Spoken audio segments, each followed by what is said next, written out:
Bollywood silver screen presenting flipped. इस कहानी की शुरुआत में हमें एक लड़का जिसका नाम ब्राइस है वो अपनी कहानी सुनाता है। वो बताता है कि सन 1957 से मेरी परेशानियां शुरू हुई जब मैं अपने परिवार के साथ एक नई जगह पर शिफ्ट हुआ। हमें दिखाया जाता है कि 7 साल का ब्राइस अपने माता पिता के साथ एक नई जगह पर शिफ्ट हुआ है और तभी वहां पर उन्हीं के पास रहने वाली लड़की जिसका नाम जूली है वो आती है। वो ब्राइस की आंखों को बहुत ध्यान से देखती है और इसके बाद ये दोनों के दोनों ब्राइस के पिता के पास जाते हैं जो सामान को अनलोड कर रहे होते हैं। ये दोनों भी ब्राइस के पिता की मदद करना चाहते हैं, लेकिन ब्राइस के पिता इन दोनों को उस जगह से जाने को कहते हैं। और जब ब्राइस अपने घर की तरफ जा रहा होता है तभी जूली उसका हाथ पकड़ लेती है, जिससे ब्राइस घबरा जाता है। ब्राइस की मॉम वहां पर आ जाती है और वो अपनी मॉम के पीछे छुप जाता है। अब ये दोनों एक ही स्कूल में पढ़ते हैं और जूली हमेशा ब्राइस का पीछा करती है। वो हमेशा उसे चेज करती है, जिससे स्कूल में उसे हर कोई चिढ़ाता है और इसी तरह से कुछ साल बीत जाते हैं। ये दोनों के दोनों 6th क्लास में है और आज भी जूली ब्राइस के पीछे पीछे रहती है। इसीलिए ब्राइस इरिटेटेड रहता है। उन्हीं के स्कूल में पढ़ने वाली एक लड़की जिसे जूली बिल्कुल भी पसंद नहीं करती, जूली से पीछा छुड़ाने के लिए वो तय करता है कि वो उसे डेट करेगा। ब्राइस हर जगह उसी के साथ घूमना शुरू कर देता है ताकि जूली उसका पीछा छोड़ दे, लेकिन ब्राइस एक दिन गलती से उस लड़की को सारा सच बता देता है, जिससे उस लड़की को गुस्सा आता है और वो ब्राइस को थप्पड़ मारकर वहां से चली जाती है। इसके बाद हमें क्लास में दिखाया जाता है कि जूली ब्राइस के बालों को सूंघ रही होती है, जो ब्राइस को बहुत अजीब लगता है। और अब जूली भी अपनी कहानी हमें सुनाती है। वो कहती है कि सन 1957 में जब पहली बार मैंने ब्राइस को देखा था, उसकी आंखों में देखा था, तो मैं उसकी आंखों में खो गई थी। मैं समझ गई थी कि ये मेरा प्यार है। इसके बाद मैं घर का सामान अनलोड करने में उसके साथ उसके पिता की मदद करना चाहती थी, लेकिन उसके पिता ने हमें ऐसा नहीं करने दिया। और जब ब्राइस घर के अंदर जा रहा था तो मैंने उसका हाथ पकड़ लिया क्योंकि मैं उसके साथ वक्त बिताना चाहती थी। उस पल में मुझे ऐसा लगा कि हो सकता है कि आज मेरी ये फर्स्ट किस हो, लेकिन तभी उसकी मॉम वहां पर आ गई और वो घबरा कर शर्मा कर अपनी मॉम के पीछे छुप गया। रात को जूली कहती है कि मेरी मॉम ने मुझे बताया था कि कुछ लोग शाई होते हैं जो अपने दिल की फीलिंग्स को कभी किसी को नहीं बताते। हो सकता है कि ब्राइस भी उन्हीं में से एक हो। जब हम दोनों स्कूल में गए तो मैं हमेशा उसका पीछा करने लगी क्योंकि मुझे उसका साथ हमेशा बहुत पसंद था। 6th क्लास में जब उसने उस लड़की को डेट करना शुरू किया जिससे मैं नफरत करती थी तो मुझे बहुत बुरा लगा, पर जब उस लड़की ने उसे थप्पड़ मारा तो मुझे बहुत खुशी हुई। मुझे हमेशा ब्राइस के बालों से बहुत अच्छी खुशबू आती थी, इसीलिए मुझे उसके बालों को सूंघना बहुत पसंद था। अब एक बार फिर से ब्राइस अपनी कहानी बताता है। वो कहता है कि मेरी परेशानियां और भी तब बढ़ गई जब मेरे ग्रैंडफादर हमारे साथ रहने के लिए आ गए। वो हमेशा खिड़की के पास बैठकर जूली के घर को देखा करते थे और मुझसे बहुत कम बात किया करते थे।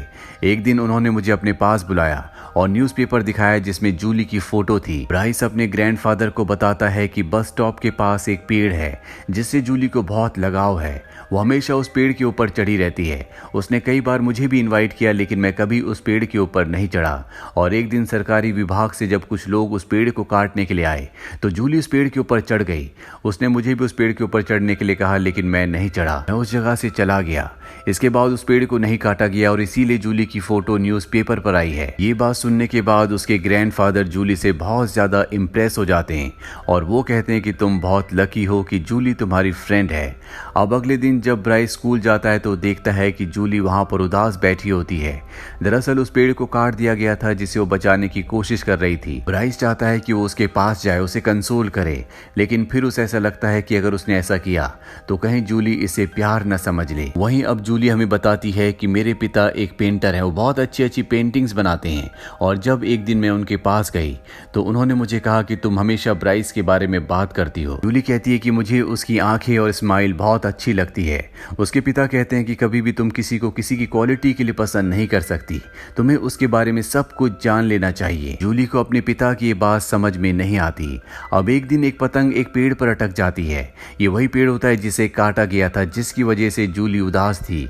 जूली जब उस पेड़ के ऊपर उस पतंग को उतारने के लिए जाती है तो वहां से वो पूरे शहर का नज़ारा देखती है जो कि बहुत ही खूबसूरत था। इसके बाद वो हर रोज़ उस पेड़ के ऊपर चढ़कर पूरे शहर को देखने लगी। जूली को ये करना बहुत अच्छा लगता था और जिस दिन सरकारी कर्मचारी इस पेड़ को काटने के लिए आए थे तो वो इस पेड़ को बचाने के लिए पेड़ के ऊपर चढ़ गई थी। उसने ब्राइस से भी उसकी मदद करने को कहा था, लेकिन ब्राइस वहां से चला गया था, जिससे जूली को बहुत बुरा लगा। और जब उसके पिता उसी पेड़ की पेंटिंग बनाकर उसके लिए लाते हैं तो उसे कुछ अच्छा लगता है, पर उसे अब एक बात समझ में आ चुकी है कि ब्राइस इतना भी अच्छा नहीं है जितना अच्छा वो उसे समझती है। अब ब्राइस हमें बताता है कि मुझे एग्स खाना बिल्कुल पसंद नहीं है। जूली, जिनके पास बहुत सारी मुर्गियां हैं, वो हर रोज हमें मुर्गियों के अंडे लाकर दे देती थी, जो बात मुझे बिल्कुल पसंद नहीं आती थी। और जब स्कूल में साइंस का एग्जीबिशन था तो उसमें भी जूली ने अपनी प्रेजेंटेशन से यही बताया था कि एक अंडे के अंदर से बच्चे को कैसे पैदा किया जाता है। उसे फर्स्ट प्राइज मिला, जो बात मुझे बिल्कुल भी अच्छी नहीं लगी। रात को ब्राइस जब अपने पेरेंट्स के साथ डिनर कर रहा होता है तभी उसके पिता कहते हैं कि हमें रोस्टर की जरूरत है, तुम जूली से पूछ के आओ क्या उसके पास रोस्टर है। वो जूली से बात नहीं करना चाहता, छुपके से अपने दोस्त के साथ जूली के घर के अंदर झांकता है। उसे कहीं भी रोस्टर नहीं दिखता, इसीलिए वो अपने पिता से कह देता है कि उनके पास रोस्टर नहीं है। उसके पिता को यह लगता है कि जूली के घर के जो अंडे हैं वो अनहाइजीनिक है, इसीलिए वो ब्राइस से कहते हैं कि जूली को कह देना कि अब हमें अंडों की जरूरत नहीं है।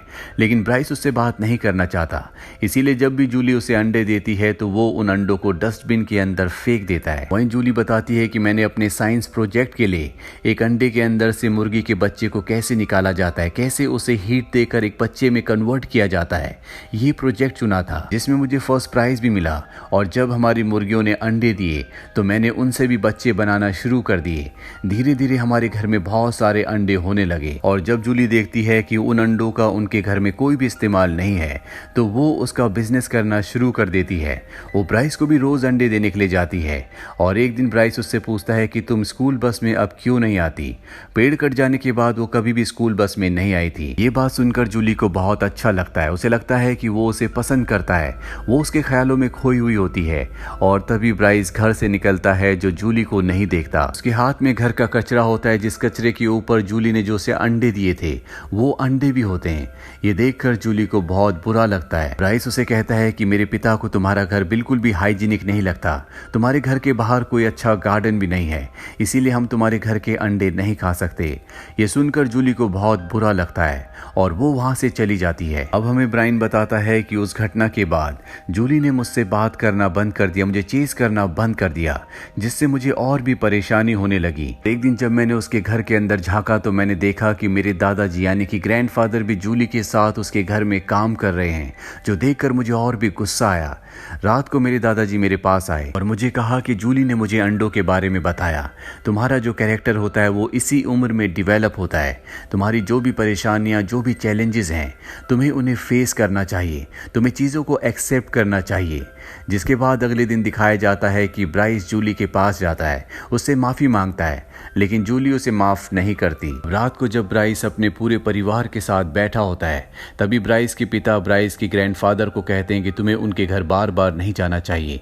ब्राइस के ग्रैंडफादर कहते हैं कि मैं उसके यार्ड को साफ करने में उनकी मदद कर रहा हूँ, उनकी फाइनेंशियल कंडीशन बहुत अच्छी नहीं है।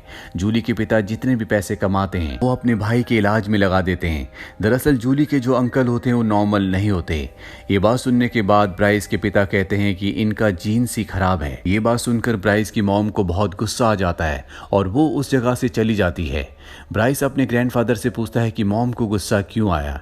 उसके ग्रैंडफादर बताते हैं कि जब तुम्हारा जन्म हुआ था तो तुम्हारे गले में ट्यूब अटक गई थी और अगर उसे सही वक्त पर नहीं निकाला जाता तो तुम भी आज वैसे ही होते जैसे कि जूली के अंकल हैं। ये बात सुनकर ब्राइस को अच्छा नहीं लगता, उसे एहसास होता है कि वो भी जूली के अंकल की तरह हो सकता था।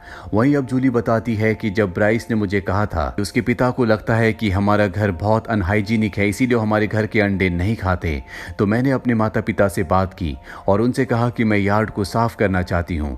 जिसके बाद मैंने अपने घर के यार्ड को साफ करना शुरू कर दिया। ब्राइस के ग्रैंडफादर भी जूली के पास आते हैं और उसे कहते हैं कि मैंने न्यूज़पेपर में तुम्हारी फोटो देखी थी, अगर आज मेरी वाइफ जिंदा होती तो वो तुमसे मिलकर बहुत खुश होती, तुम मुझे मेरी वाइफ की याद दिलाते हो। और इसके बाद वो जूली की मदद करना शुरू कर देते हैं और यहाँ पर जूली की और ब्राइस के ग्रैंडफादर की अच्छी खासी दोस्ती हो जाती है। और जूली अब ब्राइस को बिल्कुल भी पसंद नहीं करती और ये बात ब्राइस को अंदर ही अंदर सता रही होती है। वो अब उसे चेस करना शुरू कर देता है। जब वो क्लास में बैठे होते हैं तो ब्राइस उसी की तरफ देख रहा होता है और ब्राइस का दोस्त ये नोट कर लेता है। इसके बाद उसका दोस्त उसे लाइब्रेरी में ले जाता है, जहाँ पर ब्राइस उसे बताता है कि अब वो जूली को पसंद करने लगा है। उसके अंदर उसके लिए फीलिंग्स डिवेलप होना शुरू हो गई हैं। ये सुनकर ब्राइस का दोस्त हैरान हो जाता है। वो कहता है कि उसका घर कितना गंदा है, कितना अनहाइजीनिक है, तुम उसे कैसे प्यार कर सकते हो, तुम तो उससे नफरत करते थे। ब्राइस बताता है कि जूली की अंकल की तबीयत ठीक नहीं है, वो एबनॉर्मल है, उनके सारे पैसे वहां पर खर्च हो जाते हैं। ब्राइस का दोस्त कहता है कि जूली अपने अंकल की तरह ही एबनॉर्मल है। ब्राइस को इस बात पर गुस्सा तो आता है, लेकिन वो अपने गुस्से को दबाकर अपने दोस्त को कहता है कि हाँ तुम सही कह रहे हो, और उस जगह से चला जाता है। वहीं अब जूली हमें अपनी कहानी बताती है। वो बताती है कि मैं अपने डैड के साथ अपने अंकल से उनके बर्थडे पर मिलने के लिए गई थी। जब मैं उनसे मिली तो उन्होंने मेरी सारी फोटो संभाल कर रखी थी। हम आइसक्रीम खाने के लिए गए, जहां पर दिखाया जाता है कि जूली के अंकल की आइसक्रीम गिर जाती है। इससे वो बहुत ही अजीब बिहेव करना शुरू कर देते हैं, पर इससे पहले कि वो पूरी तरह से आउट ऑफ कंट्रोल होते, जूली उनके लिए एक और आइसक्रीम ले आती है। जूली अपने अंकल से मिलकर आज बहुत खुश है। जूली जब घर जाती है तो उसकी मॉम उसे बताती है कि ब्राइस के माता पिता ने हमें डिनर पर इनवाइट किया है। अगले दिन जूली स्कूल में अपनी दोस्त को ये बात बताती है कि ब्राइस के मॉम डैड ने हमें डिनर पर इनवाइट किया है। उसकी दोस्त कहती है कि आज जब तुम क्लास में बैठी थी तो ब्राइस तुम्हें बार बार देख रहा था, मुझे लगता है कि अब वो तुम्हें पसंद करता है। ये बात उसे बहुत अजीब लगती है। ये दोनों के दोनों लाइब्रेरी में होते हैं और ये वही पल होता है जब ब्राइस अपने दोस्त को बता रहा होता है कि वो अब जूली को पसंद करने लगा है। साथ ही वो उसे जूली के अंकल के बारे में भी बताता है, जिसके बाद उसका दोस्त कहता है कि जूली भी अपने अंकल की तरह एबनॉर्मल है। ब्राइस जिसे बात बिल्कुल अच्छी नहीं लगती, वो अपने दोस्त की बात में हामी करके वहां से निकल जाता है और इस बात को जूली सुन लेती है। अब रात को जूली की पूरी फैमिली ब्राइस के घर में डिनर करने के लिए आती है, जहां पर ब्राइस उससे बात करने की कोशिश करता है। जूली कहती है कि लाइब्रेरी में जो बात तुमने अपने दोस्त को कही थी कि मैं अपने अंकल की तरह एबनॉर्मल हूँ, वो बात मैंने सुन ली थी, और ये बात सुनकर उसे बहुत ऑकवर्ड लगता है। इसके बाद वो थोड़ा सा अनकंफर्टेबल हो जाता है। यहाँ पर ब्राइस के पिता को भी दिखाया जाता है, जो थोड़े से एरोगेंट होते हैं। जूली के साथ उसके दो भाई भी होते हैं जो बहुत ही इंटेलिजेंट हैं। ब्राइस के पिता को लगता है कि वो कॉलेज नहीं जा सकते क्योंकि उनकी फाइनेंशियल कंडीशन बहुत अच्छी नहीं है, लेकिन पहले से उनका कॉलेज में एडमिशन हो चुका है। ब्राइस को यहाँ पर एहसास होता है कि वो भी अपने पिता की तरह एरोगेंट बन रहा है, जो कि बिल्कुल अच्छी बात नहीं है। अगले दिन स्कूल में दिखाया जाता है, जहाँ पर बताया जाता है कि एक एक करके हर कोई लड़का स्टेज पर आएगा और नीचे से लड़कियां उनके साथ डेट पर जाने के लिए बोली लगाएंगी, और इससे जितने भी पैसे आएंगे वो सब के सब एनजीओ को डोनेट कर दिए जाएंगे। ये सारी बातें हमें ब्राइस बता रहा होता है। और अब वो दिन आ जाता है जब डेट पर जाने के लिए बोलियां लगेंगी। यहाँ पर स्टेज पर ब्राइस भी होता है। वो नीचे जूली को देखता है, लेकिन ब्राइस से पहले एक लड़का सामने आता है जो बहुत ही इंटेलिजेंट होता है, लेकिन देखने में वो बिल्कुल अच्छा नहीं होता, इसीलिए कोई भी उस पर बोली नहीं लगा रहा होता। ये देखकर जूली उस पर बोली लगाती है, यानी कि अब वो उसके साथ डेट पर जाएगी। और जब ब्राइस की बारी आती है तो स्कूल की सबसे अमीर लड़की उस पर सबसे ऊंची बोली लगाती है। इसका मतलब ये है कि वो उसके साथ डेट पर जाएगी। और अभी सबके सब डेट पर जाते हैं, जहां पर ब्राइस उस लड़की से बात तो कर रहा होता है, लेकिन उसका ध्यान जूली की तरफ होता है और बात करते करते अचानक से उठता और जूली का हाथ पकड़ लेता है और उसकी तरफ किस करने के लिए बढ़ता है, लेकिन जूली अपना हाथ छुड़ाकर वहां से चली जाती है। ब्राइस उसके पीछे उसके घर भी जाता है, लेकिन जूली उससे बात नहीं करती। जूली हमें बताती है कि इस दौरान उसके दिमाग में क्या चल रहा था। जब स्कूल में लड़कों के ऊपर डेट पर जाने के लिए बिड लगाई जानी थी, उसकी दोस्त कहती है कि ब्रायन के ऊपर बहुत ऊंची ऊंची बोलियां लगेंगी, तुम्हें उस पर बिड यानी कि बोली लगानी चाहिए। हालांकि जूली उससे नाराज है, उससे बात नहीं करना चाहती, लेकिन हमेशा वो उसी के बारे में सोचती है। और जब वो स्कूल में इस इवेंट के लिए जा रही होती है, तभी उसकी नेबर उसे एक्स के लिए पेमेंट कर देती है। अब उसके पास पैसे हैं। इवेंट से पहले स्कूल की सबसे अमीर लड़की उसके पास आती है और कहती है कि तुम जीत नहीं पाओगी। ये वही लड़की होती है जिसने ब्राइस के ऊपर सबसे ऊंची बोली लगाई थी। और अब जब इवेंट शुरू होता है, जूली उस लड़के पर बोली लगाती है जिस पर कोई भी बोली नहीं लगा रहा होता।